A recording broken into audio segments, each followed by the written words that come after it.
ಸುಜನರಿಗೆ ನಿತ್ಯ ನಮಿಸುವೆನು, ಸುಜನರಿಗೆ ನಿತ್ಯ ನಮಿಸುವೆನು.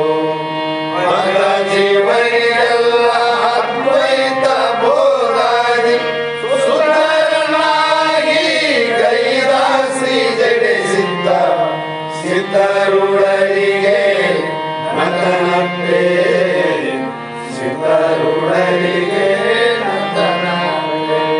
ಬಾಳ ಬಲವೇದಾಂತ ಕೇಸರಿ ಬಾಳ ಗರ್ಜನೆ ಕೇಳುವ ತನಕ ಬಾಳ ಕೂಗುತ್ತಲಿಪ್ಪನೇ ಶಾಸ್ತ್ರವೆಂಬುವ ನರಿಗಳು. ಬಾಳ ಶಕ್ತಿಯ ಸಿಂಹ ಗರ್ಜನೆ ಬಾಳ ಕೇಳಿದ ಬಳಿಕ ಕೂಗವು, ಬಾಳ ಕೇಳಲು ಬೇಕು ವೇದಾಂತೆಂಬ ಶಾಸ್ತ್ರವನ್ನು.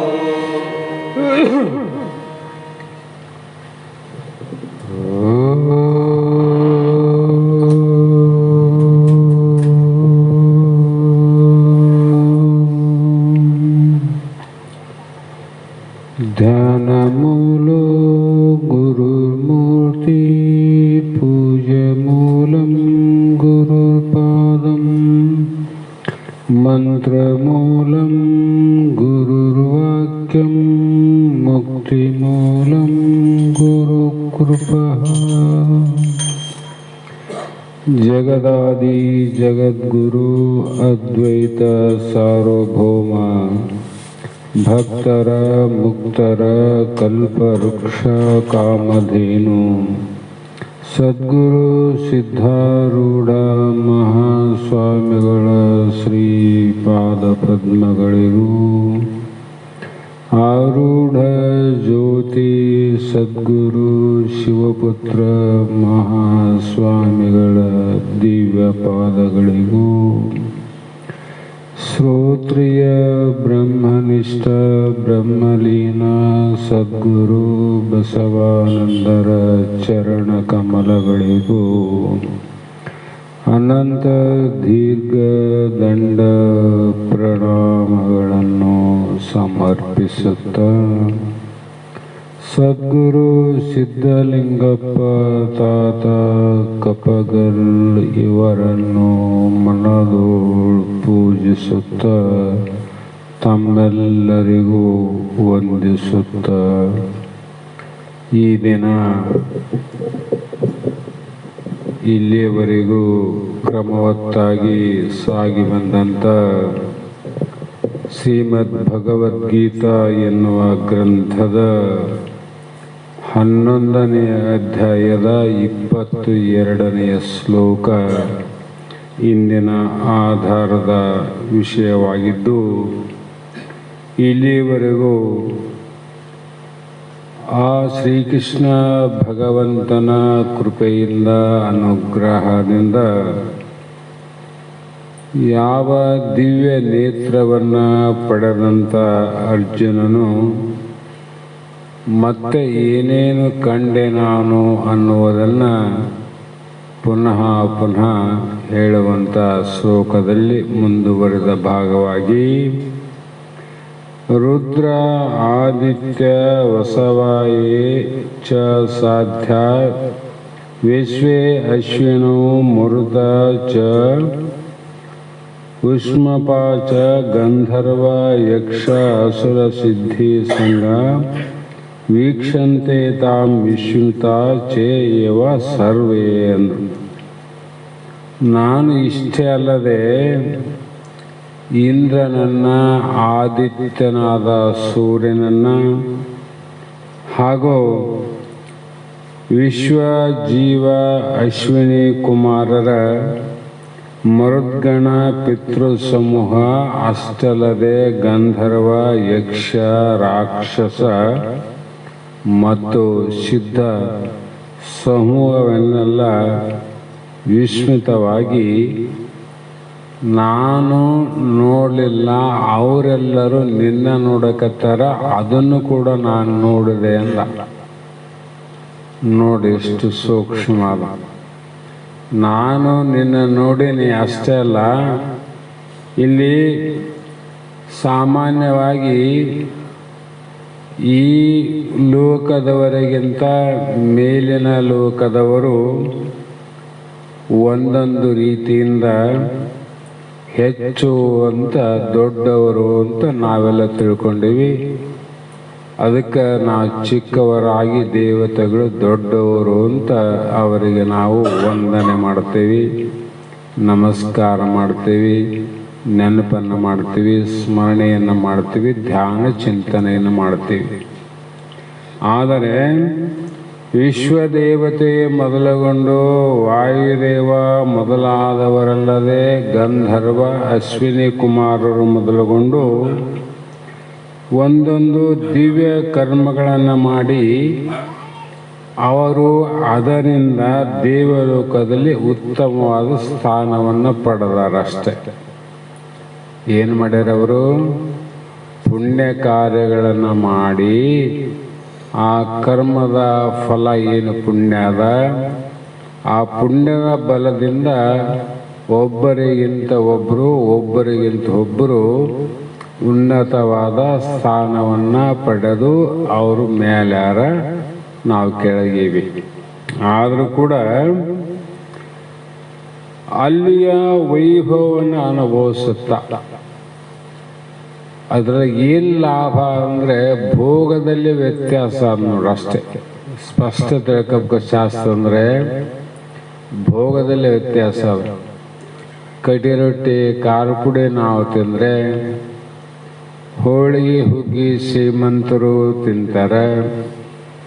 ದೇವಲೋಕದವರು ಆ ಲೋಕದ ಅಮೃತ ಪಾನ ಅನ್ನುವಂಥ ಇನ್ನೂ ಉತ್ತಮವಾದ ಭೋಗಗಳನ್ನು ಅನುಭವಿಸ್ತಾರೆ. ಇಷ್ಟೇ ಅಲ್ಲ ವ್ಯತ್ಯಾಸ. ಆದರೂ ಕೂಡ ಅವರ ಪುಣ್ಯದ ಗಂಟು ಯಾವಾಗ ಖಾಲಿ ಆಗ್ತದ, ಕ್ಷೀಣೆ ಪುಣ್ಯ ಮತ್ತು ಲೋಕ ವಿಶಂತಿ, ಇದಂತೂ ಒಪ್ಪಲೇಬೇಕಲ್ಲ. ಪುಣ್ಯ ಕರ್ಮದಿಂದನೇ ಅಲ್ಲಿ ಅಧಿಕಾರವನ್ನು ಪಡೆದು ಆ ಲೋಕವನ್ನು ಪಡೆದು ಭೋಗವನ್ನು ಸ್ವೀಕಾರ ಮಾಡ್ತಾರೆ. ರೊಕ್ಕ ಕಾಲ ಮೇಲೆ ದೊಡ್ಡ ಹೋಟ್ಲ್ ಕೂತಾರೇನು? ರೊಕ್ಕ ಭಾಳ ಇತ್ತಂದ್ರೆ ದೊಡ್ಡ ಹೋಟೆಲ್ ನೋಡ್ತೀವಿ. ದುಡ್ಡು ಕಡಿಮೆ ಆದ ಮೇಲೆ ಮತ್ತೆ 5 ರೂಪಾಯಿ ಕಪ್ಪು ಏನಾದ್ರು ಚಹಾ ಅಲ್ಲೇ ಹುಡುಕ್ತೀವಿ. ಅಲ್ಲಿ ಬರಬೇಕಲ್ಲ. ಹಾಗಾಗಿ ಆ ಗಂಟು ಮುಗಿಯುತ್ತಲೇ ಮಾನವ ಲೋಕದಲ್ಲಿ ಮತ್ತೆ ಪುನಃ ಹುಟ್ಟುತ್ತಾರೆ. ನಾವಷ್ಟೇ ಹುಟ್ಟಿವಿ ಅಂತ ತಿಳ್ಕೊಂಡವಲ್ಲ, ದೇವತೆಗಳು ಕೂಡ ಈ ಲೋಕದಲ್ಲಿ ಹುಟ್ಟಿ ಬಂದವರು ಬಹಳಷ್ಟು ಮಂದಿ ಯಾರ. ಅದಕ್ಕೆ ಬಹಳ ಮಂದಿ ಏನಪ್ಪ ಅವರ ಮನೆತನದಲ್ಲಿ ನೋಡಬೇಕು, ಐಶ್ವರ್ಯ ದೇವೇಂದ್ರನ ಮನೆತನ ಇದ್ದಂಗಾದ, ಅಂಥವರ ಮನೆತನ ಇಂಥವರ ಮನೆತನ ಅಂತ ನಾವೆಲ್ಲ ಹೇಳ್ತೀವಲ್ಲ. ನೋಡಿ,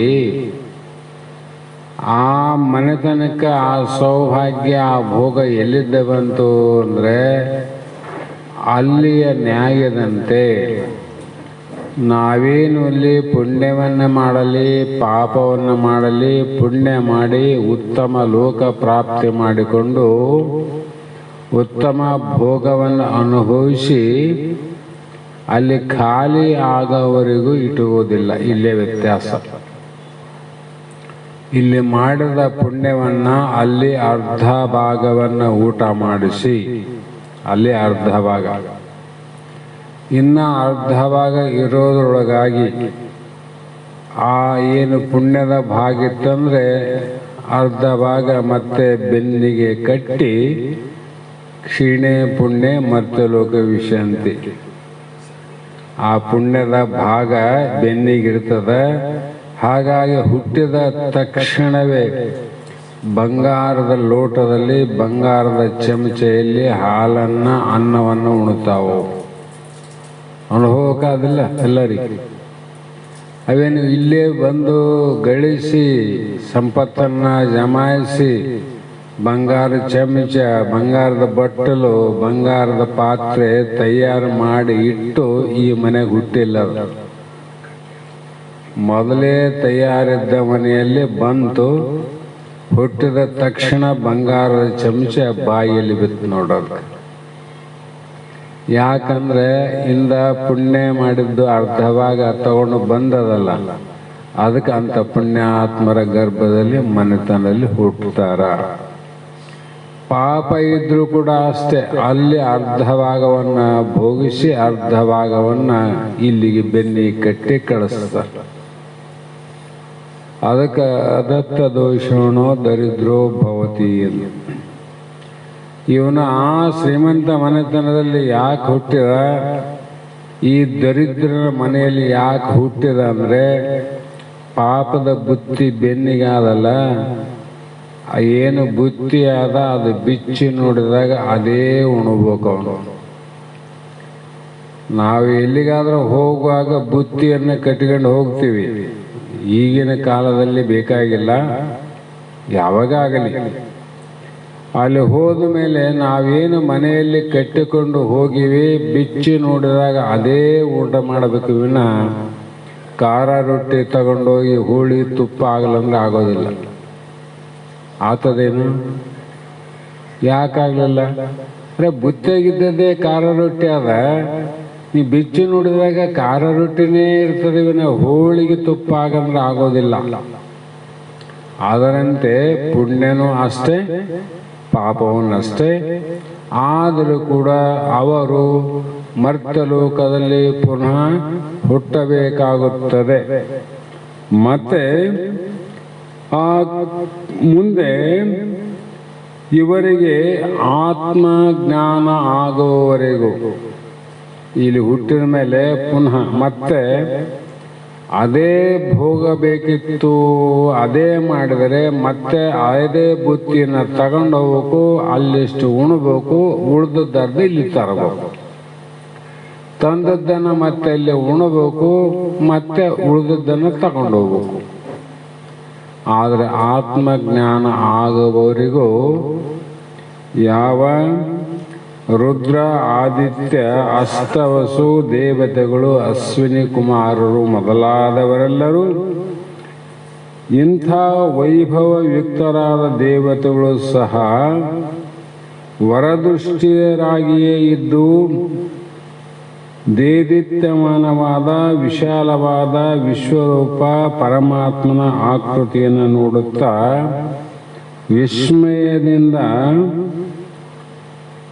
ವಿಸ್ಮಯದಿಂದ ತುಂಬಿಕೊಂಡು ತಮ್ಮ ತಮ್ಮ ಮಸ್ತಕಗಳನ್ನು ವಿಶ್ವರೂಪ ಪರಮಾತ್ಮನ ಪಾದದಲ್ಲಿಟ್ಟು ಅವರು ಕೂಡ ನಿನಗೆ ಜಯ ಜಯಕಾರ ಹಾಕುವುದನ್ನು ನಾನು ನೋಡಿದೆ.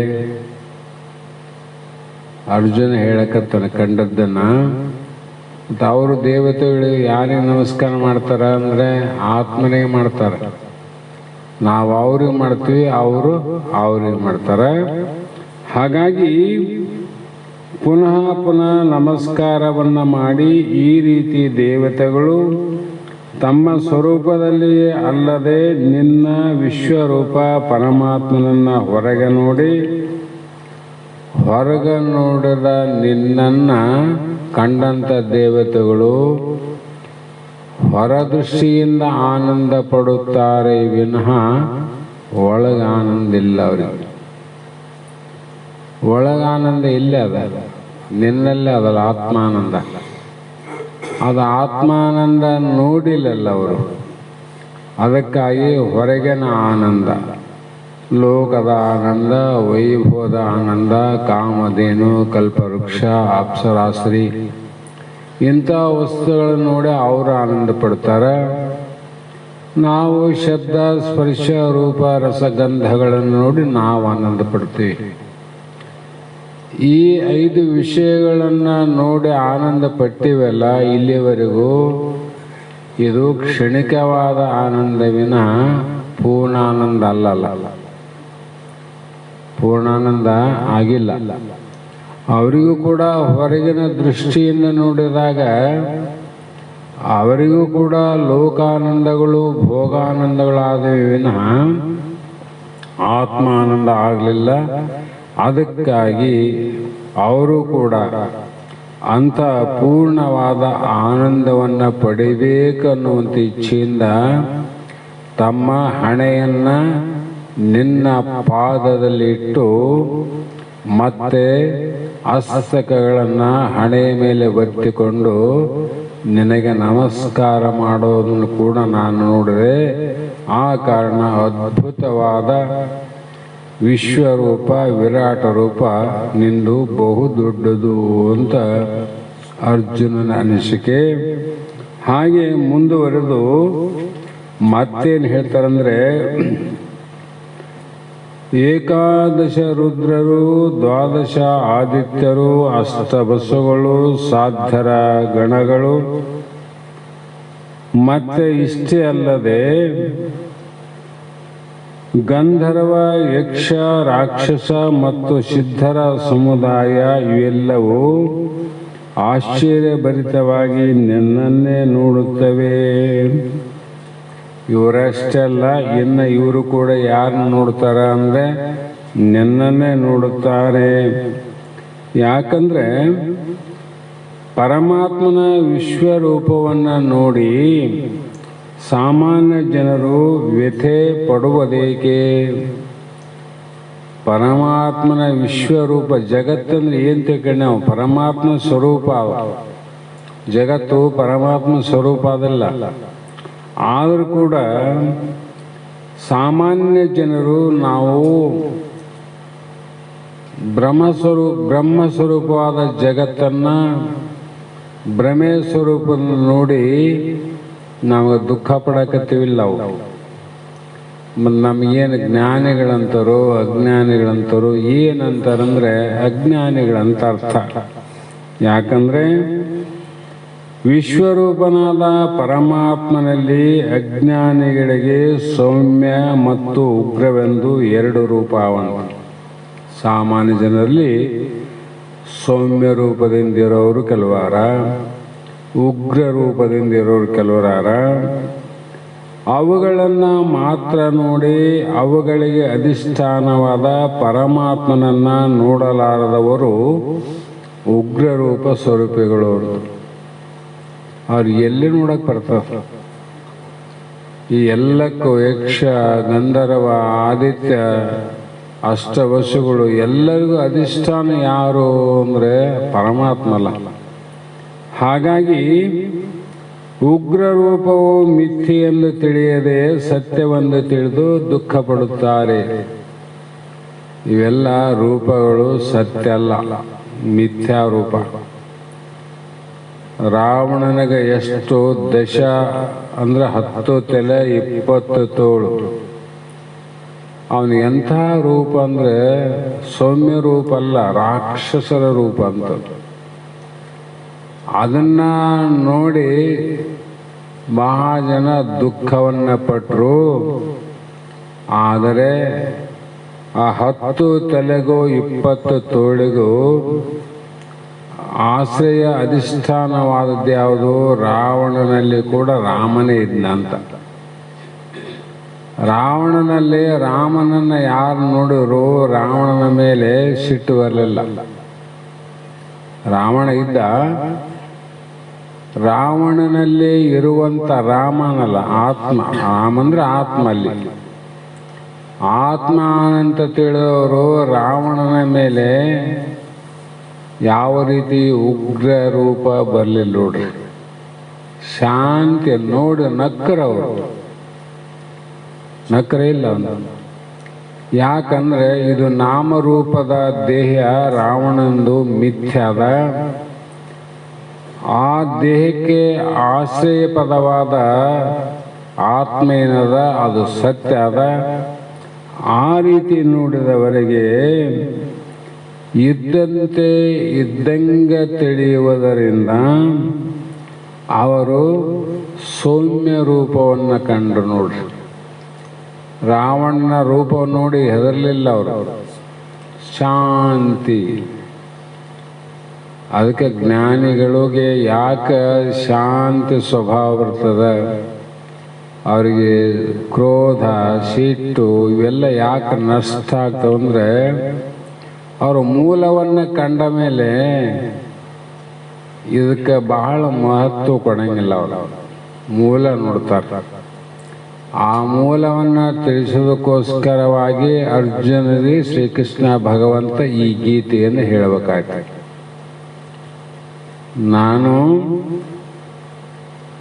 ತಾತ, ಮುತ್ಯ, ದ್ರೋಣ ಮತ್ತು ಇನ್ನು ಆಚಾರ್ಯರು ಮತ್ತು ಸಹೋದರರು, ಬಂಧು ಬಳಗದವರು, 11 ಅಕ್ಷೋಹಿಣಿ ಸೈನಿಕರು, ಅವರ ಕುಟುಂಬದವರು, ಯುದ್ಧ ರಂಗದಲ್ಲಿ ಆಗುವಂಥ ವ್ಯತ್ಯಾಸದಿಂದ ಕುರುಕ್ಷೇತ್ರದಲ್ಲಿ ಎಷ್ಟು ಜನರಿಗೆ ನೋವು ಆಗುತ್ತದೆ ಅನ್ನುವ ವಿಚಾರ ಬಂದದಕ್ಕೆ ಬಾಣಗಳೆಲ್ಲೋ ನಡಗ್ಲಿಕ್ಕತ್ತಿದ್ ನೋಡ್ರಿ.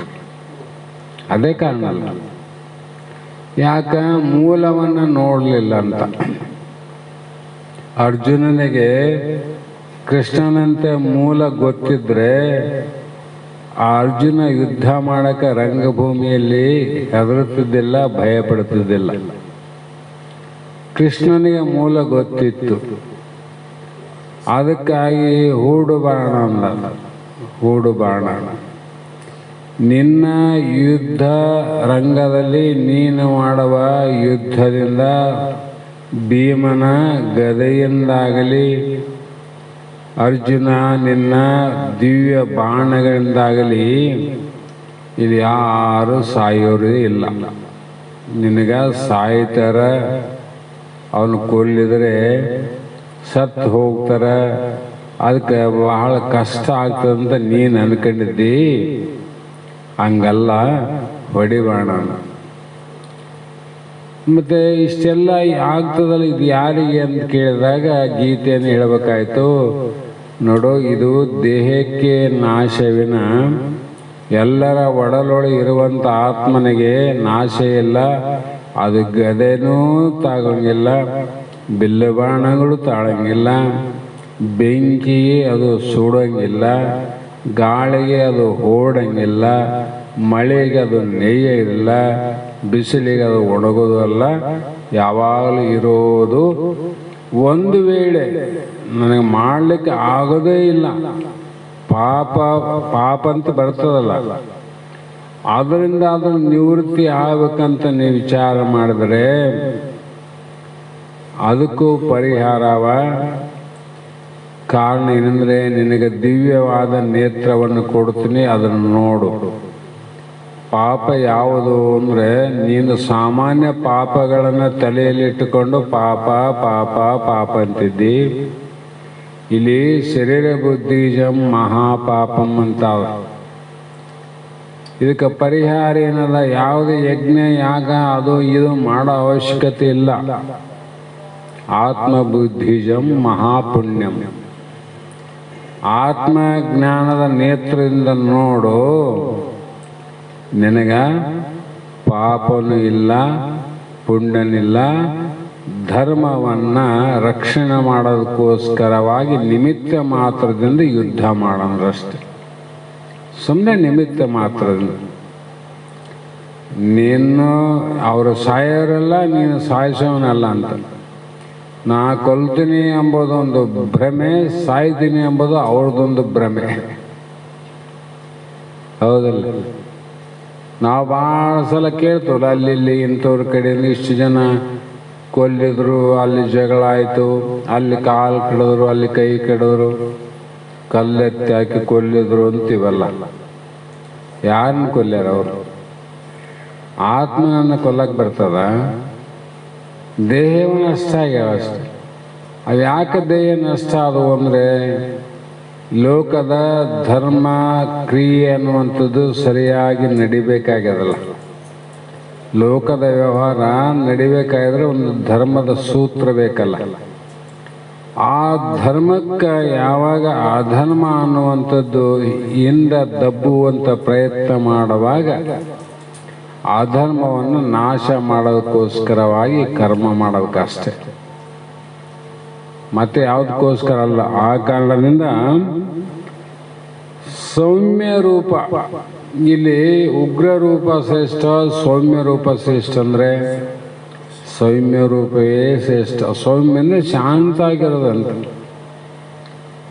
ಶಾಂತಿ ಎಷ್ಟು ಕಾರ್ಯ ಮಾಡ್ತಂದ್ರೆ, ಕ್ರಾಂತಿಯಿಂದ ಆಗದ ಕಾರ್ಯವನ್ನು ಶಾಂತಿಯಿಂದ ಮಾಡಬಹುದು ಅಂತ ಕೆಲವು ಜನ ಹೇಳ್ತಾರೆ. ನೀತಿಶಾಸ್ತ್ರ, ಧರ್ಮಶಾಸ್ತ್ರ ಹೇಳ್ತಾರೆ ಕ್ರಾಂತಿಯಿಂದ ಮಾಡದ ಸಾಧಿಸದ ಕಾರ್ಯವನ್ನು ಶಾಂತಿಯಿಂದ ಸಾಧಿಸಬಹುದು. ಉದಾಹರಣೆಗೆ ಈ ಪ್ರಸಂಗ ಬಂದಾಗ ಆತ್ಮರಾಮ ಅನ್ನುವಂಥ ಅನುಭವವನ್ನು ಕಂಡಂಥ ಮಹಾತ್ಮ ಗಾಂಧಿ ಕ್ರಾಂತಿಯಿಂದ ಭಾರತ ದೇಶವನ್ನು ಬ್ರಿಟಿಷರಿಂದ ಗೆಲ್ಲಲಿಲ್ಲ, ಶಾಂತಿಯಿಂದ ಉಪ್ಪಿನ ಸತ್ಯಾಗ್ರಹ ಮಾಡಿದರು, ಚರಕವನ್ನು ತಿರುಗಿದರು, ಶಾಂತಿಯ ಉಪದೇಶವನ್ನು ಮಾಡಿ ಕ್ರಾಂತಿಯನ್ನು ತಪ್ಪಿಸಿ ದೇಶವನ್ನು ಗೆದ್ರು ಅಂತ. ಹಾಗಾಗಿ ಇಲ್ಲಿ ಸುಂದರತ್ವವನ್ನು ಉಪಾಸನೆ ಮಾಡುತ್ತಾನೆ. ಆತ ಏನು ಮಾಡ್ತಾನಂದರೆ ಜಗತ್ತಿನಲ್ಲಿರುವಂಥ ಸೌಂದರ್ಯವನ್ನು ಉಪಾಸನೆ ಮಾಡ್ತಾನೆ, ಅದು ತಗೊಂತಾನೆ. ಯಾವುದು ಸೌಂದರ್ಯ ಅಂದರೆ ಯಾವುದು ಶ್ರೇಷ್ಠ ಆದ ಅದನ್ನು ಸ್ವೀಕಾರ ಮಾಡ್ತಾನೆ, ಕನಿಷ್ಠವಾದನ್ನ ಅದನ್ನ ಬಿಟ್ಟು ಬಿಡ್ತಾನೆ ಅಷ್ಟೆ. ಅದೇನು ಮಾಡಕ್ಕೆ ಹೋಗಲ್ಲ. ತನಗೆ ಬೇಕಾದದನ್ನು ಸ್ವೀಕಾರ ಮಾಡ್ತಾರೆ, ಬೇಡವಾದದನ್ನು ಬಿಟ್ಟು ಬಿಡೋದು ಅಷ್ಟೇ. ಅವ್ರ ತಲೆಗೆ ಇರಂಗಿಲ್ಲ ಅಂಥವ್ರಿಗೆ. ಹಾಗಾಗಿ ಅಂಥ ಒಂದು ಸೌಮ್ಯ ರೂಪದ ಜ್ಞಾನಿಗಳಿಗೆ ಕೆಲವೊಂದು ಸಲ ಏನಾಗ್ತದಂದರೆ ಉಗ್ರ ರೂಪ ತೋರಿದ ಕೂಡಲೇ ಅವರಿಗೆ ಒಂದು ಕ್ಷಣ ಭಯಪಟ್ಟವರಾಗಂಗಾಗ್ತದೆ.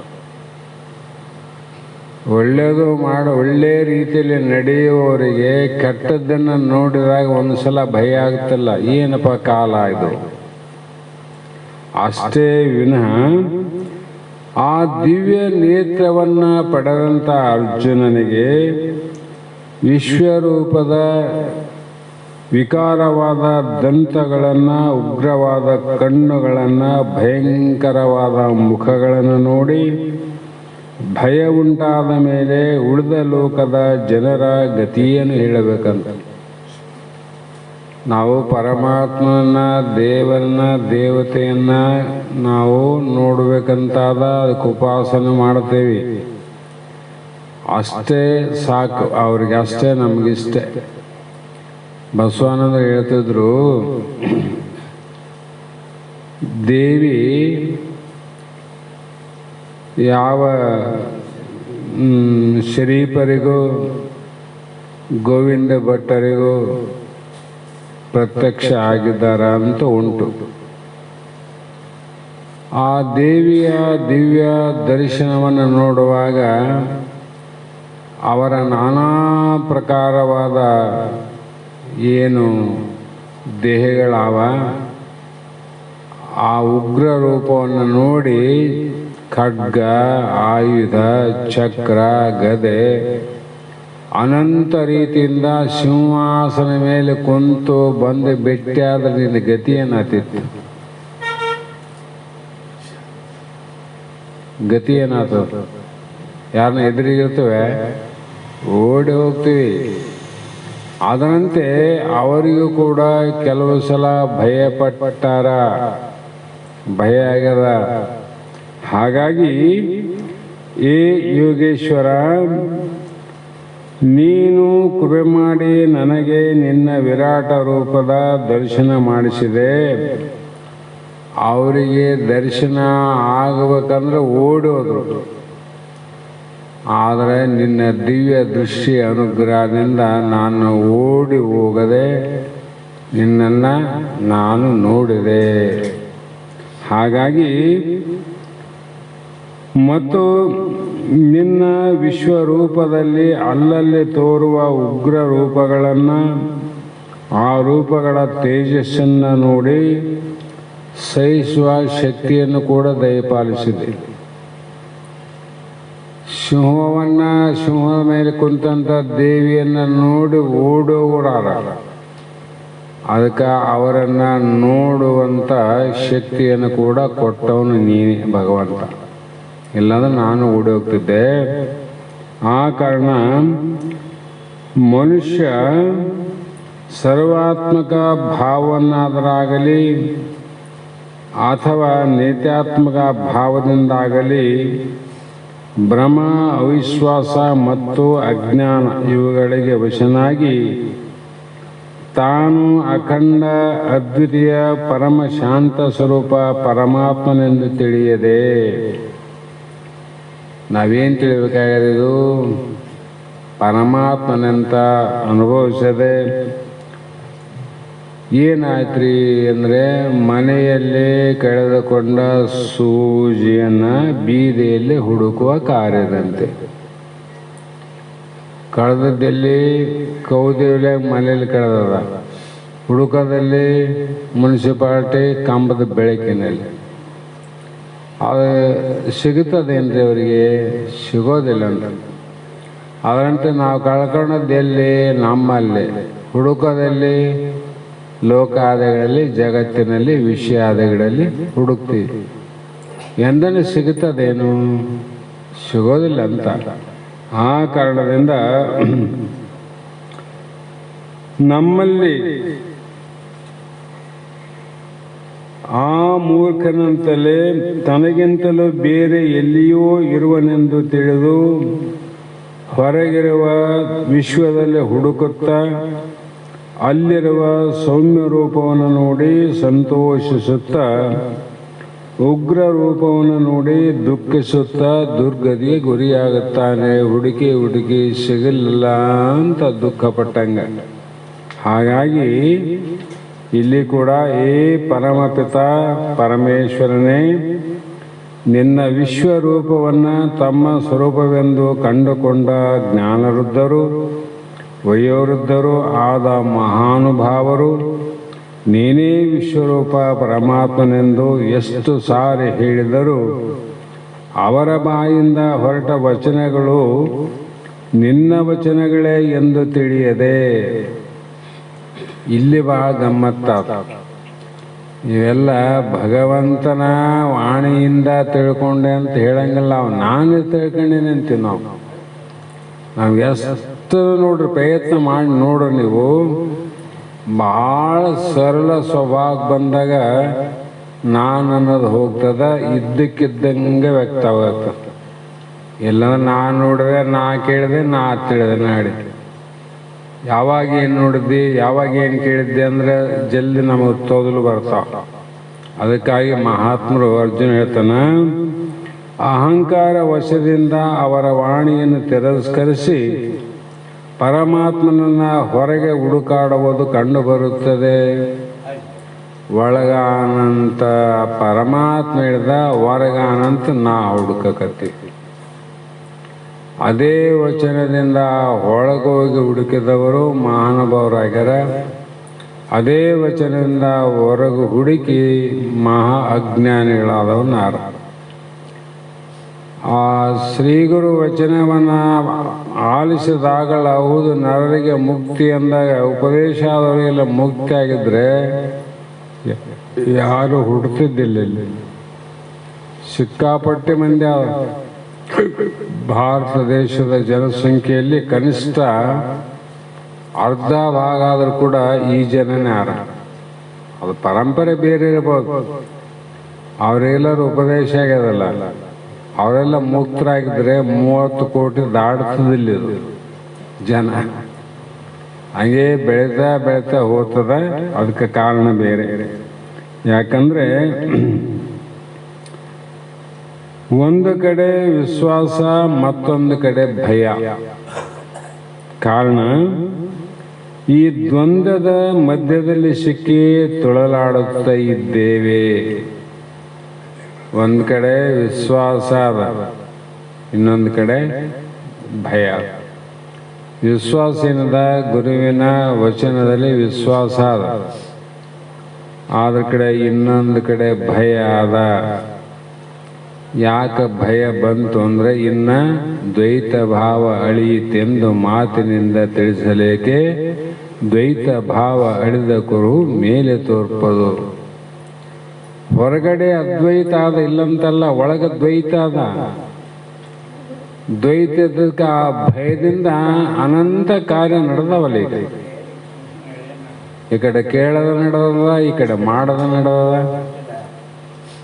ಹಂಗಾಗಿ ಯಾಕ್ರಿ ವಿಶ್ವಾಸ ಇಲ್ಲೇನು ಆದ, ಮತ್ತು ಒಳಗೆ ಹಿಂಗೆ ಭಯ ಅದ. ಯಾಕಂದ್ರೆ ಅದು ನಿಶ್ಚಯ ಆಗಿಲ್ಲಲ್ಲ ಅಂತ, ದ್ವೈತ ಹೋಗಿಲ್ಲ. ಆ ಕಾರಣ ಇತ್ತ ಬಿದ್ದರೆ ಕೆರೆ, ಅತ್ತ ಬಿದ್ದರೆ ಬಾವಿ. ಹಿಂದೆ ಹೋದ್ರೆ ಕೆರೆ, ಮುಂದೆ ಹೋದ್ರೆ ಬಾವಿ ಅಂತಲ್ಲ. ಅದಕ್ಕೆ ಎತ್ತಲೋದ್ರು ಮರಣ ತಪ್ಪದು. ಹೀಗೆ ನಿನ್ನ ದಯಾನಿಧೆ, ನಿನ್ನ ದಯೆಗೆ ಪಾತ್ರರಾದ ನನ್ನನ್ನು ಉದ್ಧರಿಸು. ಅಷ್ಟೇ ಈಗ ನಾ ಹೇಳೋದು. ನಾನು ನಿನ್ನ ವಿಶಾಲ ಹಾಗೂ ಅನಂತ ಬಾಹುಗಳನ್ನು, ಸರ್ವತ್ರವೂ ಹಬ್ಬಿದ ದೊಡ್ಡ ದೊಡ್ಡ ಭಯಂಕರವಾದ ದಂತಗಳನ್ನು, ವಿಕಾರವಾಗಿ ಬೆಳೆಯುತ್ತಿರುವ ನೇತ್ರವನ್ನು, ಉಗ್ರ ರೂಪವನ್ನು ನೋಡಿ ನಾನು ಮಾತ್ರವಲ್ಲ ಲೋಕವೆಲ್ಲವೂ ಭಯದಿಂದ ನಡುಗುತ್ತದೆ ಎಂದು ಮತ್ತೊಮ್ಮೆ ಪ್ರಾರ್ಥಿಸಿಕೊಂಡು, ನನಗೆ ನಿನ್ನ ರೂಪವನ್ನು ನೋಡಿ ಭಯಪಡದಂತೆ ಕೃಪೆಯನ್ನು ಮಾಡು. ಎಲ್ಲಿ ತನ ಹೋಗಿ ನೋಡೋದು, ನಿಲ್ಲದ ವಸ್ತು ಸರಳ ಅಲ್ಲ ಇದು. ಹೀಗೆ ಮುಂದೆ ನಭಸ್ತೈಷಂ ದೀಪ್ತಂ ಅನೇಕವರ್ಣಂ ವ್ಯಾತಾನನಂ ದೀಪ್ತ ವಿಶಾಲನೇತ್ರಂ ದೃಶ್ಯಾಹಿ ತ್ವಾಂ ಪ್ರವೇಥಿತ ಅಂತರಾತ್ಮಾದಿತಂ ನ ವಿಂದಾಮಿ ಶಮಂ ಚ ವಿಷ್ಣು. ಇಲ್ಲಿ ಹೋ ವಿಷ್ಣು ಪರಮಾತ್ಮನೇ, ಆಕಾಶವನ್ನು ಸ್ಪರ್ಶಿಸಿರುವನು, ತೇಜಾಮಯನು, ಅನೇಕ ವರ್ಣಗಳು ಉಳ್ಳವನು, ವಿಶಾಲವಾದ ತೆರೆದ ಬಾಯಿಗಳು ಉಳ್ಳವನು, ಪ್ರಕಾಶಮಾನವಾದ ವಿಶಾಲ ಕಣ್ಣು ಉಳ್ಳವನು ಆದ ನಿನ್ನನ್ನು ನೋಡಿ ಭಯ ಭೀತಿಯ ಮನಸ್ಸುಳ್ಳ ನಾನು ಧೈರ್ಯ ಮತ್ತು ಶಾಂತಿಗಳು ಇಲ್ಲದಾಗಿದ್ದೇನೆ. ಎಷ್ಟು ನೋಡಿದಾಗ ಭಯ ಹೋಗಿಲ್ಲ, ಭೀತಿ ಹೋಗೋದಿಲ್ಲ. ಭಯ ಭೀತಿ ಎಲ್ಲಿವರೆಗೂ ಹೋಗೋದಿಲ್ಲ, ಅಲ್ಲಿವರೆಗೂ ಶಾಂತಿ ಆಗೋದಿಲ್ಲ. ನಾವು ಶಾಂತಿ ಮೊದಲೇ ಆದ, ಅದ್ರ ಮೇಲೆ ಭಯ ಭೀತಿ ಬಂದವಲ್ಲ. ಆ ಭಯ ಭೀತಿಯಿಂದ ಮನುಷ್ಯ ನೋಡಿ ಕೆಲವು ಸಲ ಎಷ್ಟು ಚಿಂತೆಗೀಡಾಗ್ತಾನೆ. ಯಾಕಂದ್ರೆ ಯಾವುದೋ ಒಂದು ಭಯದಿಂದ ಆಗಲಿ, ಯಾವುದೊಂದು ಭೀತಿ ಬಂದಾಗ, ಆ ಭಯನೇ ಇಲ್ಲ, ಭೀತಿ ಇಲ್ಲ, ಅವನ ಮನಸ್ಸು ಭಾಳ ಆರಾಮಿರ್ತದಿಲ್ಲ. ಅದರಂತೆ ಮನುಷ್ಯ ನಮ್ಮ ಕಾಲಿನ ದೇಹದ ಸಾಮರ್ಥ್ಯ ಬಲದಿಂದ ದಾರಿ ನಡಿತೀವಿ, ಹೋಗ್ತಿರ್ತೀವಿಲ್ಲ, ಅಥವಾ ಒಂದೇ ಜಾಗದಲ್ಲಿ ನಿಂತಿರ್ತೀವಿ. ಕಂಬ ನಿಂತಾಗ ನಿಂತಿರ್ತೀವಿ, ಒಂದೊಂದು ಸಲ ನಡಿತಿರ್ತೀವಿ. ನಡೆಯುವಾಗ ಏನು ನಮ್ಗೆ ತೊಂದರೆ ಆಗೋದಿಲ್ಲ, ನಿಂತಾಗ ಏನು ತೊಂದರೆ ಇಲ್ಲ. ಜೋರಾಗಿ ಗಾಳಿ ಬೀಸ್ತಂದ್ರೆ ನಡೆಯುವ ಮನುಷ್ಯನು ಕೂಡ ಅಲಗಾಡ್ತಾನ, ನಿಂತಂಥ ವ್ಯಕ್ತಿ ಕೂಡ ಹಿಂದ ಮುಂದೆ ಸರಿತಾರೆ. ಅದರಂತೆ ನಿಶ್ಚಲವಾಗಿ ಅಚಲ ಶಾಂತಿಯಿಂದ ನಾವು ಇರಬೇಕಂತ ಎಲ್ಲರೂ ಪ್ರಯತ್ನ ಮಾಡ್ತೀವಿ. ದುಃಖ ಯಾರಿಗೆ ಬೇಕಾಗ್ಯದ? ಅಚಲವಾದ ಯಾವಾಗಲೂ ಶಾಂತಿಯಿಂದ ಇರಬೇಕಂತೀವಲ್ಲ, ಅಲ್ಲಿ ಗಾಳಿ ಹೊಡೆದಾಗ ಹೆಂಗೆ ಹೆಚ್ಚು ಕಮ್ಮಿ ಆಗ್ತದ, ಅದರಂತೆ ಭಯಭೀತಿ ಬಿಡಿದಾಗ ನಮ್ಮ ಶಾಂತಿಗೆ ಭಂಗ ಉಂಟಾಗ್ತದೆ. ಶಾಂತಿಗೆ ಭಂಗ ಉಂಟು ಅಂದರೆ ಆವಾಗ ತಿಳ್ಕೊಬೇಕು, ಅವನು ನನಗೆ ಜೋಲಿ ಬಂದದ, ನಾನೇ ಬೀಳ್ತೀನಿ ಅಂತ ತಿಳ್ಕೊಬಾರ್ದು. ನನಗೆ ಜೋಲಿ ಹೋಗೋದು ಗಾಳಿಯ ಕಾರಣದಿಂದ, ವಾಯುವಿನಿಂದ ಜೋಲಿ ಹೋಗತ್ತದ. ವಾಯುವಿನ ಹೊಡೆತದಿಂದ ನಾನು ಹಿಂದ ಮುಂದೆ ಹೋಗತ್ತೀನಿ ಅಂತ ತಿಳ್ಕೊಬೇಕಿಲ್ಲ. ಅದು ಬಿಟ್ಟು ನನಗೆ ಜೋಲಿ ಹೋಗತ್ತದಂತ ಭಯ ಆಯ್ತು ರೀ, ಶುರು ಆಯ್ತು ನೋಡು. ರೋಗ ಬಂತು ನಿನಗೆ. ಹಾಗೆ ನಮಗೂ ಕೂಡ ಭಯಭೀತಿ ಆದರೆ ಈ ದ್ವೈತದ ಕೆಲವು ವಿಚಾರಗಳಿಂದ ನಮ್ಮ ಕರ್ಮಗಳು ಬಂದು ಬಿಡೋದಾಗ ಕರ್ಮಗಳು ಬಿಡಿತಾವ.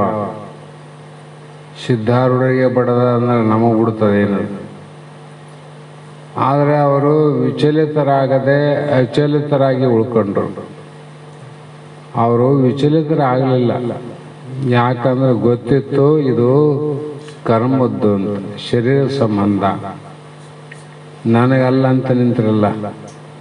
ಆ ಶಕ್ತಿ, ಆ ಒಂದು ಜ್ಞಾನವನ್ನು, ಆ ಬಲವನ್ನು ಕೊಡು ಭಗವಂತ ಅಂತ ಇಲ್ಲಿ ಅರ್ಜುನ ಬೇಡ್ತಾನ. ಕಾರಣ ವಿಷ್ಣು ಅಂದ್ರೇನು? ವ್ಯಾಪಕನಾದವನೇ ವಿಷ್ಣು, ಪೂರ್ಣನಾದವನೇ ವಿಷ್ಣು. ಆಭರಣಗಳೆಲ್ಲವೂ ಬಂಗಾರವು ವ್ಯಾಪಕವಾಗಿರುವಂತೆ ಜಗತ್ತಿನ ಪ್ರತಿ ಪದಾರ್ಥಗಳಲ್ಲಿಯೂ ನೀನು ಅಸ್ಥಿಭಾತಿ ಪ್ರಿಯ ರೂಪಗಳಿಂದ ವ್ಯಾಪಕನಾಗಿರುವೆ.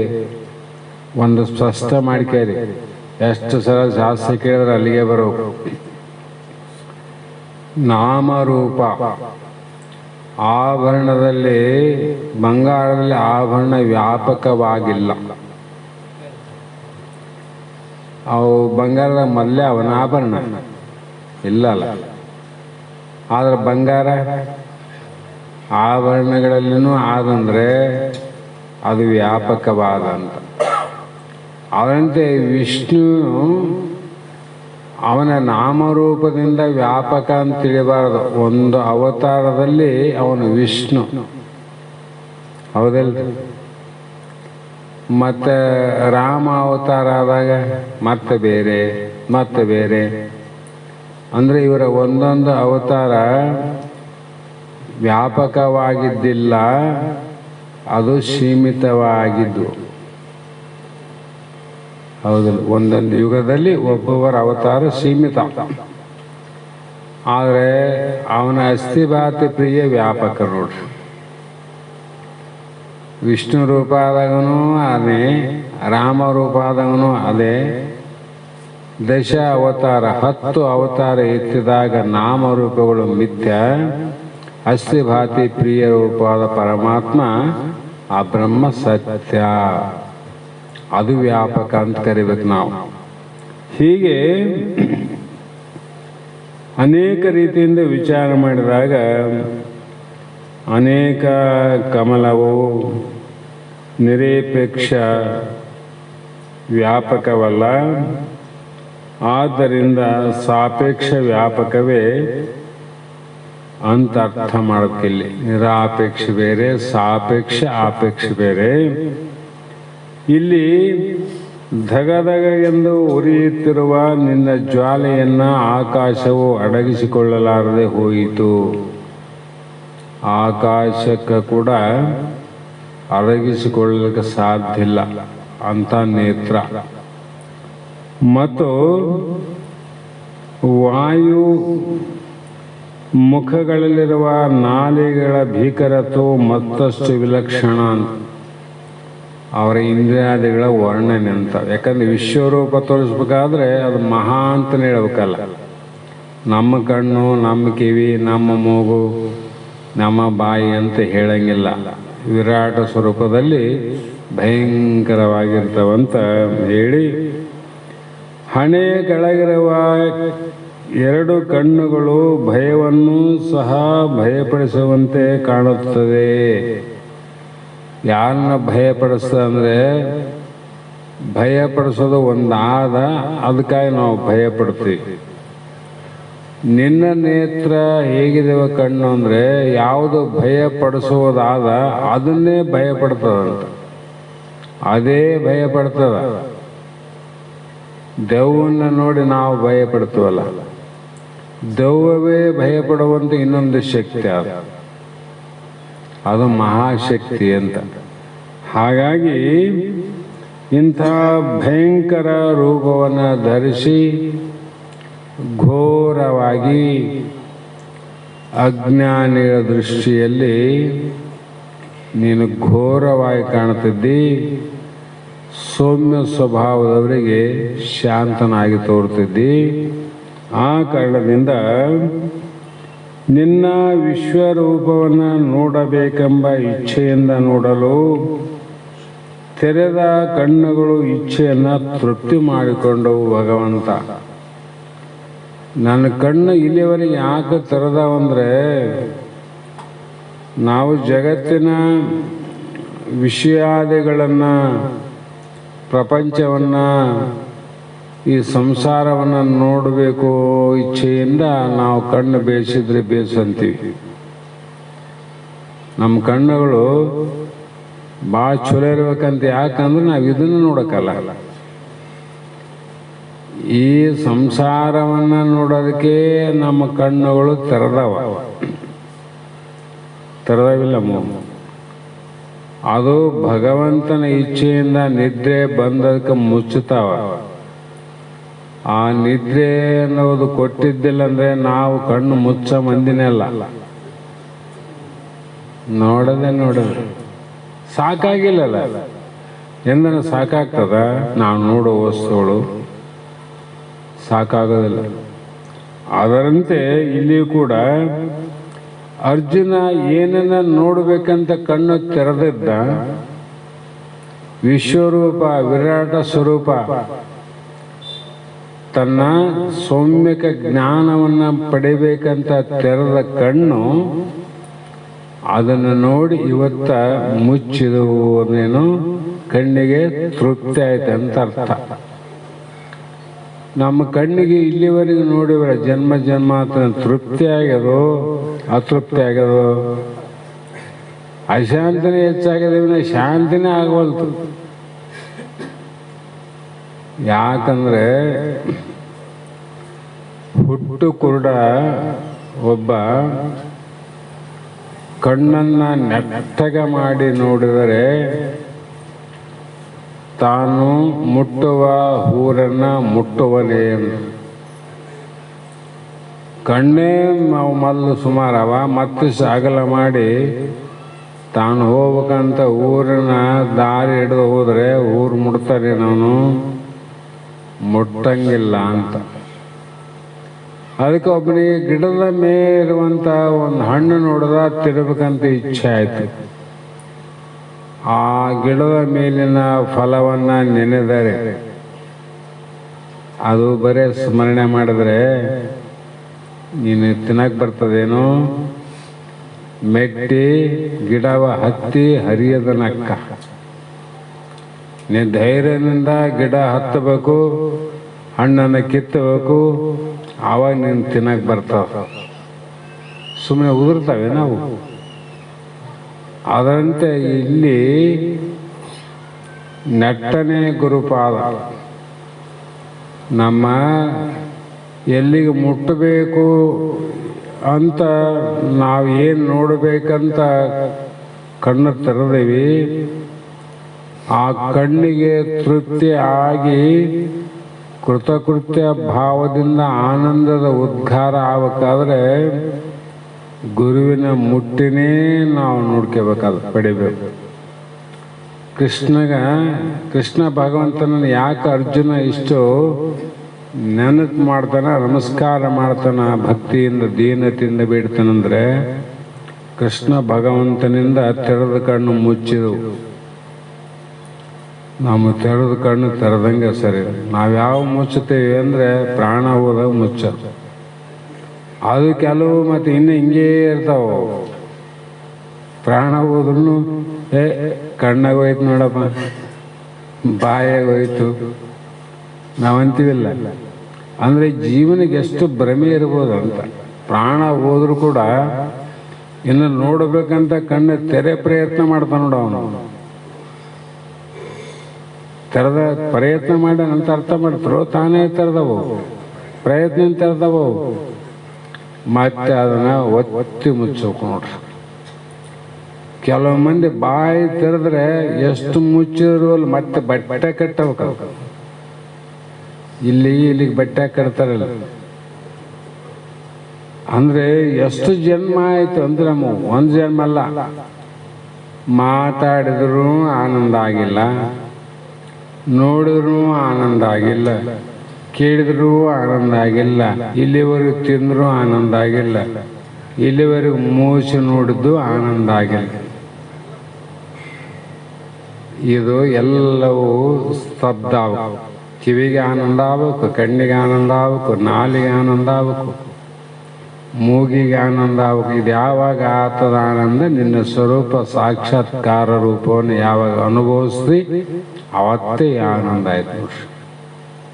ಅದೇ ಪರಮಾನಂದ. ಈ ರೀತಿಯಾಗಿ ಮಹಾತ್ಮರು ಅನಂತ ವಿಚಾರಗಳನ್ನು ಹೇಳ್ತಾ ಬಂದರು. ಈ ಉದ್ದೇಶದಿಂದ ವಿಶ್ವರೂಪದ ಜ್ವಾಲೆಗೆ ಸಿಕ್ಕಿದ ನನಗೆ ಮರಣವೇ ಗತಿಯೆಂದು ತೋರುತ್ತದೆ.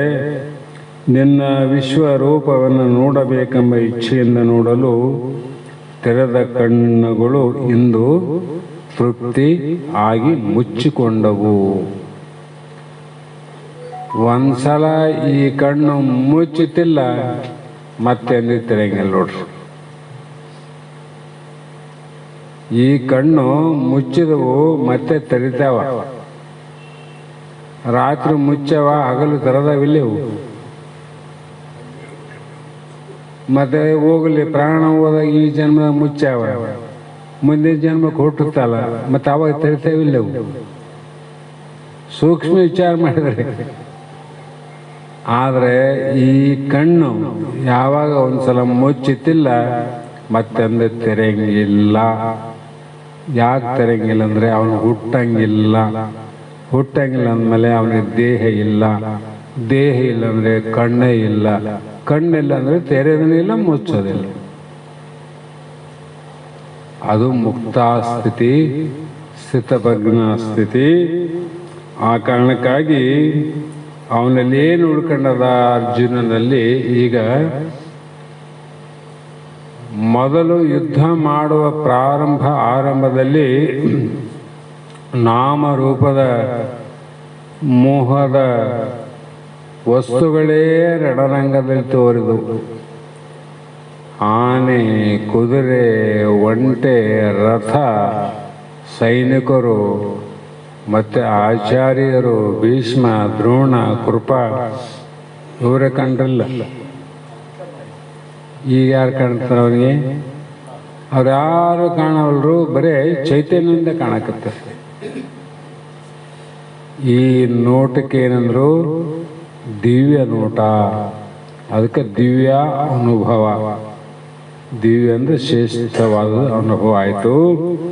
ಆ ಕಾರಣದಿಂದ ಈಗ ಚೈತನ್ಯವು ಅಳಿಯುವುದಲ್ಲ ಅನ್ನುವಂಥ ಕೃಷ್ಣನ ಮೊದಲ ಉಪದೇಶ ಏನಾಯಿತು, ಈಗ ಅನುಭವ ಬಂತು. ಮೊದಲು ಮಾಡೇ ಉಪದೇಶ. ಇದು ಚೈತನ್ಯ ಅಳಿಯೋದಲ್ಲ, ದೇಹ ಉಳಿಯೋದಲ್ಲ. ನಾವು ಅಷ್ಟೇ ಸರಳ ಅದ. ನಾವು ಕೂಡ ದೇಹ ಉಳಿಯೋದಲ್ಲ, ನಾವು ಅಳಿಯೋರಲ್ಲ. ಇಷ್ಟು ಕಂಬಿಟ್ರೆ ಸಾಕು, ಇದೇ ಮೋಕ್ಷ. ಆದ್ರೆ ಅದು ದೃಢ ಆಗ್ಬೇಕಾದ್ರೆ ಇಷ್ಟೆಲ್ಲ ಪ್ರಯತ್ನ ಮಾಡಬೇಕಾಗಿದೆ. ಮತ್ತು ಸಾಕಲ್ರಿ, ಇಲ್ಲಿಗೆ ಪ್ರಯತ್ನ ಮಾಡಿ ಇಷ್ಟು ವರ್ಷ ಆಯ್ತು ಅಂದರೆ ಅದು ಆಗೋದಲ್ಲ ಅಂತ. ಯಾಕಂದರೆ ಶರೀರ ಇರುವ ತನಕ ಅರಿತವರ ಸಂಘ ಮಾಡೋಣ. ಭಾಳ ಸರಳ ಆದದ್ದಲ್ಲ ಇದು, ಸ್ವಲ್ಪ ಜಾರ್ತದ, ಹೋಗ್ತದ. ಆ ಕಾರಣಕ್ಕಾಗಿ ಕೇವಲ ನಿನ್ನ ಜ್ಞಾನದಿಂದ ಶರೀರವೇ ನಡಗೋದಿಲ್ಲ. ಈ ಶರೀರನೂ ನಡಗೋದಿಲ್ಲ ಅಂದಮೇಲೆ ಮನಸ್ಸು ಯಾವ ನಡುತ್ತದೆ? ಮನಸ್ಸೇ ನಡಗೋದಿಲ್ಲ ಅಂದರೆ ಬುದ್ಧಿ ನಡಗೋದಿಲ್ಲ. ಬುದ್ಧಿ ನಡಗೋದಿಲ್ಲ ಅಂದರೆ ಅಹಂಕಾರ ಕೂಡ ನಡಗೋದಿಲ್ಲ. ಅಹಂಕಾರವೇ ನಡಗೋದಿಲ್ಲ ಅಂದರೆ ಸಾಕ್ಷಿಯಾದ ಪರಮಾತ್ಮ ನಾನು, ಭಯವಿಲ್ಲ, ಭೀತಿ ಇಲ್ಲ, ಅಂಜಿಕೆ ಇಲ್ಲ, ನಡುಕೋವುದಿಲ್ಲ ಅಂತ ಇಲ್ಲಿ ಹೇಳ್ತಾ. ಯಾಕಂದರೆ ನೀರಿನ ಅಲ್ಲಾಡುವಿಕೆಯಿಂದ ಚಂದ್ರಬಿಂಬವು ಸಹ ಅಲ್ಲಾಡುವುದು ಎಂದು ತೋರುವಂತೆ ಮನಸ್ಸು ಬುದ್ಧಿಗಳ ಅಲುಗಾಟದಿಂದ ನನ್ನ ಅಂತರಾತ್ಮವು ಸಹ ಅಲುಗಾಟದಂತೆ ತೋರುತ್ತದೆ. ಈಗ ನಾವು ಬಂತಾನೆ ನೈನ ಗಾಳಿ ಹೊಡೆದ್ರಿಂದ ನಾನು ಅಲುಗಾಡ್ತ ಅಂತ ತಿಳ್ಕೊಂಡಂಗ ಇಲ್ಲಿ ಈಗ ಗೊತ್ತಾಗದ ಹರ ಮುನಿದರೆ ಗುರು ಕಾಯುವ. ಆ ಕಾರಣದಿಂದ ವಿಶ್ವರೂಪವು ನನಗೆ ಮುನಿದರು ನೀನು ಗುರುವಾಗಿ ನನ್ನನ್ನು ರಕ್ಷಿಸುವೆ. ಗೊತ್ತಾಗಿದೆ ನನಗೆ. ಈ ವಿಶ್ವರೂಪ ಏನದ, ಇದು ಅಲಗಾಡ್ತದಲ್ಲ, ಇದು 6 ಭಾವದಿಂದ ವಿಕಾರ ಆಗ್ತದೆ. ಆದರೂ ಕೂಡ ಅದರಲ್ಲಿ ಗಾಳಿ ಅಲಗಾಡಿದ್ರು ಕೂಡ ನನ್ನ ಅಲುಗಾಡದಂತೆ ರಕ್ಷಣೆ ಹೆಂಗದ, ಅದಕ್ಕೆ ಜಗತ್ತೇ ಅಲಗಾಡಿದ್ರು ಕೂಡ ಪಂಚಮಹಾಭೂತಗಳು ಅಲಗಾಡಿಸ್ತಾವ, ಶರೀರ ಅಲಗಾಡಿಸ್ತದ, ಹೊರಗಿನ ಭೂತಗಳು ಸಮಾಜ ಅಲುಗಾಡಿದ್ರೆ ನಮಗೇನಾಗೋದಿಲ್ಲ ತಿಳ್ಕರಿ. ಬೇರೆಯವರಿಗೆ ಬಹಳ ರೋಗ ಬಂದವ, ಕಷ್ಟ ದುಃಖ ಇದಂದ್ರೆ ನೋಡಕ್ಕೆ ಹೋಗೋರಿಗೆ ಆಗದೇನು? ಯಾಕಾಗಲ್ಲ? ರೋಗ ಅಲ್ಲಿ ನೋಡಿಲ್ಲೇನು? ಪ್ರತ್ಯಕ್ಷ ನೋಡಿದ್ದಿಲ್ಲ. ಆ ರೋಗಿ ಆದಂಥ ದುಃಖ ನಿನಗಾಗಿದೇನು? ಆಗಿಲ್ಲ. ಯಾಕಾಗಲಿಲ್ಲ? ನನಗಲ್ಲ, ಅವನಿಗೆ ಬಂದದ ರೋಗ, ನನಗಲ್ಲ ಅಂತ ನೀ ಆರಾಮಿದ್ದಿ. ಅದಕ್ಕೆ ಪಂಚಮಹಾಭೂತಗಳ ದೇಹ ಅದು ಎಲ್ಲಿ ಅದ? ಇದು ಮಹಾತ್ಮರು ದೇಹ ಅನ್ನುವಂಥದ್ದು ರೋಗದ ಆಗರಂತ ಬರ್ತದ. ಈ ಮಾರ್ಗದಾಗ ಹೋಗ್ತಿರ್ಬೇಕು, ಆ ರೋಗದ ತೋಟದಾಗ ಕಾಯಿಪಲ್ಲೆ ಬೆಳೆದಂಗೆ ಒಂದು ಬಿಡೋದು ಒಂದು ಬೆಳಿತಿರ್ಬೇಕು. ಆ ಸಮಯದಲ್ಲಿ ದೇಹ ಅಲುಗಾಡ್ತದೇವಿನ ಆತ್ಮನಿಗಲ್ಲ ಅಂತ ನಿಶ್ಚಯ ಭಾವ ಆಯ್ತಂದ್ರೆ ಅವನ ಪರೀಕ್ಷೆಯಲ್ಲಿ ಪಾಸ್ ಆಗ್ತದೆ. 7ನೇ ತರಗತಿ ಪರೀಕ್ಷೆ ಬೇರೆ, 10ನೇ ತರಗತಿ ಬೇರೆ, PUC ಬೇರೆ, ನೀಟು ಸೀಟ್ ಅಂತ ಅವು ಬೇರೆ ನೋಡ್ರಿ. ಇವೆಲ್ಲ ಪಾಸ್ ಆದ್ರೂ ಕೂಡ ಮಾತಿಲ್ಲ. ಸೀಟ್ ನೀಟ್ ಅಂತ ಬಂದಾವ. ಆ ನೀಟಿನಲ್ಲಿ ಯಾರು ಹೆಚ್ಚಿನ ಅಭ್ಯಾಸ ಬಲದಿಂದ ಹೆಚ್ಚಿನ ಅಂಕಗಳನ್ನು ತಗೊಂಡಾರ ಅವನಿಗೆ ಮುಂದಕ್ಕೆ ಹೋಗ್ತಾನ. ಡಾಕ್ಟರ್ ಆಗ್ಬೋದು, ಇನ್ನೊಂದಾಗೋದು. ಅದಕ್ಕೆ ಇಲ್ಲಿ ಕೂಡ ಮೋಕ್ಷ ಆಗಬೇಕಾಗಿದ್ರೆ ಇವೆಲ್ಲ ಅನುಭವಗಳು ಬಂದಾಗ ನನಗಲ್ಲ ಅಂತ ದೃಢ ಆಗ್ಬೇಕು ನೋಡ್ರಿ. ಅಂದರೆ ಇದರಲ್ಲಿ ಈ ಪರೀಕ್ಷೆಯಲ್ಲಿ ಮುಕ್ತಿ ಅನ್ನುವ ಪರೀಕ್ಷೆಯಲ್ಲಿ ಪಾಸ್ ಆಗಬೇಕಾದ್ರೆ ದವಾಖಾನೆ ನೋಡಿ ಮಾತಾಡಿಸಿ ಬಂದಂಗೆ ದೇಹದ ನೋಡೋದು, ದೇಹನ ಮಾತಾಡಿಸಿ ಬಂದಂಗ ಅಂತ ಆರಾಮಿರ್ಬೇಕು.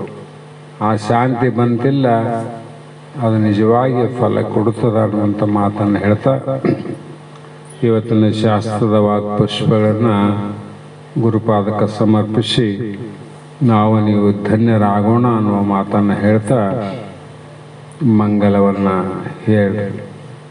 ಆರುತಿ ಬೆಳಗುವೆನೋ ನಾನೊಂದು, ಆರುತಿ ಬೆಳಗುವೆನೋ, ಜ್ಞಾನದ ಬೆಳಕು ನೀಡುವ ಗುರವಿಗೆ ಆರುತಿ ಬೆಳಗುವೆನೋ, ಆರುತಿ ಬೆಳಗುವೆನೋ ನಾನೊಂದು, ಆರುತಿ ಬೆಳಗುವೆನೋ, ಜ್ಞಾನ ಬೆಳಕು ನೀಡುವ ಗುರವಿಗೆ ಆರುತಿ ಬೆಳಗುವೆನೋ, ಆರುತಿ ಬೆಳಗುವೆನೋ ನಾನೊಂದು, ಆರುತಿ ಬೆಳಗುವೆನೋ, ಜ್ಞಾನದ ಬೆಳಕು ನೀಡುವ ಗುರವಿಗೆ ಆರುತಿ ಬೆಳಗುವೆನೋ, ಆರುತಿ ಬೆಳಗುವೆನೋ ನಾನೊಂದು, ಆರುತಿ ಬೆಳಗುವೆನೋ, ಜ್ಞಾನದ ಜಾಗೃತಿ ಇಡುವ ಗುರವಿಗೆ ಆರುತಿ ಬೆಳಗುವೆನೋ, ಉದಯ ಕಾಲದಲ್ಲೆದ್ದೋ ನಾನೊಂದು ಜ್ಞಾನದ ಋತಿ ಮಾಡಿ, ಉದಯ ಕಾಲದಲ್ಲೆದ್ದೋ ನಾನೊಂದು ಜ್ಞಾನದ ಋತಿ ಮಾಡಿ, ಒಸಗಿದ ಬುದ್ಧಿಗೆ ಭಕ್ತಿಯ ಮಾಡಿ ಆರುತಿ ಬೆಳಗುವೆನೋ, ಆರುತಿ ಬೆಳಗುವೆನೋ ನಾನೊಂದು, ಆರುತಿ ಬೆಳಗುವೆನೋ, ಜ್ಞಾನವ ನೀಡುವ ಗುರವಿಗೆ ಆರುತಿ ಬೆಳಗುವೆನೋ, ಆರುತಿ ಬೆಳಗುವೆನೋ ಗುರುವರ ಆರುತಿ ಬೆಳಗುವೆನೋ ನಾನೇ ನೀನು ನಾನೇ ನಿನಗೊಂದು ಆರುತಿ ಬೆಳಗುವೆನೋ ಆರುತಿ ಬೆಳಗುವೆನೋ ನಾರದಿಗೆ ಆರುತಿ ಬೆಳಗುವೆನೋ ನಾನೇ ನೀನು ನಾನೇ ನಿನಗೊಂದು ಆರುತಿ ಬೆಳಗುವೆನೋ ನಾನೇ ನೀನು ನಾನೇ ನಿನಗೊಂದು ಆರುತಿ ಬೆಳಗುವೆನೋ ನಾನೇ ನೀನು ನೀನೇ ನಿನಗೊಂದು ಆರುತಿ ಬೆಳಗುವೆನೋ ಅನಂತ ಕಾಲದಲ್ಲಿ ಗುರುವರ ಅನಂತ ರೂಪದಲ್ಲಿ ಅನಂತ ಕಾಲದಲ್ಲೇ ಗುರುವರ ಅನಂತ ರೂಪದಲ್ಲೇ ಅನಂತ ಕಾಲದಲ್ಲಿ ಗುರುವರ ಅನಂತ ರೂಪದಲ್ಲಿ ಅನಂತ ಕಾಲದಲ್ಲೇ ಗುರುವರ ಅನಂತ ರೂಪದಲ್ಲೇ ಅನಂತ ಮೂರುತಿ ಬಸವಾನಂದಗೆ ಆರುತಿ ಬೆಳಗುವೆನೋ ಅನಂತ ರೂಪ ಬಸವಾನಂದಗೆ ಆರುತಿ ಬೆಳಗುವೆನು ಆರುತಿ ಬೆಳಗುವೆನೋ ನಾನೊಂದು ಆರುತಿ ಬೆಳಗುವೆನೋ ಜ್ಞಾನದ ಬೆಳಕು ನೀಡುವ ಗುರವಿಗೆ ಆರುತಿ ಬೆಳಗುವೆನೋ ಜ್ಞಾನದ ಬೆಳಕು ನೀಡುವ ಗುರವಿಗೆ ಆರುತಿ ಬೆಳಗುವೆನು ಹರ ಓಂ ಚೈತನ್ಯಂ ಶಾಶ್ವತಂ ಶಾಂತಂ ಯೋಮಾತೀತಂ ನಿರಂಜನಂ ಆನಂದಬಿಂದುಕಾತೀತಂ ತಸ್ಮೈ ಶ್ರೀ ಗುರವೇ ನಮಃ ಶ್ರೀಮದ್ ಜಗದ್ಗುರು ಸಿದ್ಧಾರೂಢ ಮಹಾರಾಜ್ ಕಿ ಜೈ ಶ್ರೀ ಸದ್ಗುರು ಶಿವಪುತ್ರ ಮಹಾರಾಜ್ ಕಿ ಜೈ ಶ್ರೀ ಸದ್ಗುರು ಬಸವಾನಂದ ಮಹಾರಾಜ್ ಕಿ ಜೈ ಶ್ರೀ ಸದ್ಗುರು ಅನಿಲ್ ಮಹಾರಾಜ್ ಕಿ ಜೈ सकल साधु संत महाराज की जय।